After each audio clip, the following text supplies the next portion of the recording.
Praise the lord. నేటి వాగ్దానము: ప్రతి స్థలములోనూ నీ యొద్దకు వచ్చి నిన్ను ఆశీర్వదించెదను.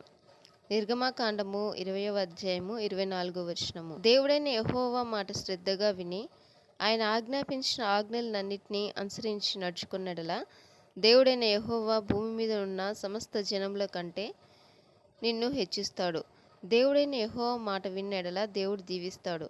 దేవుని ఎదుట మనము భయభక్తులు కలిగి జీవించినప్పుడు దేవుడు మనల్ని ఆశీర్వదిస్తాడు. యోసేపు పోతిఫర్ ఇంటి మీద విచారణకర్తగా ఉన్నప్పుడు యెహోవా ఎదుట భయభక్తులు కలిగి ఉండుటను బట్టి దేవుడు యోసేపును బట్టి ఆ ఇంటిని ఆశీర్వదించాడు. చెరసాలలో వేయబడినప్పుడు కూడా యెహోవా తోడుగా ఉండి అతడు చేయనది యావత్తూ సఫలపరిచాడు. ఏ దేశానికైతే అమ్మివేయబడ్డాడో ఆ దేశాన్నే పరిపాలించే అధికారిగా దేవుడు ఆశీర్వదించాడు. దేవుని ఎదుట యథార్థంగా నమ్మకంగా ఉండి ఆయన చెప్పిన ప్రకారం జీవించినప్పుడు మనం ఎటువంటి పరిస్థితుల్లో ఉన్నా ఎక్కడ ఉన్నా దేవుడు మనల్ని ఆశీర్వదిస్తాడు. యథార్థంగా ప్రవర్తించే వారికి ఆయన ఏ మేలును చేయక మానడు. ఆమేన్.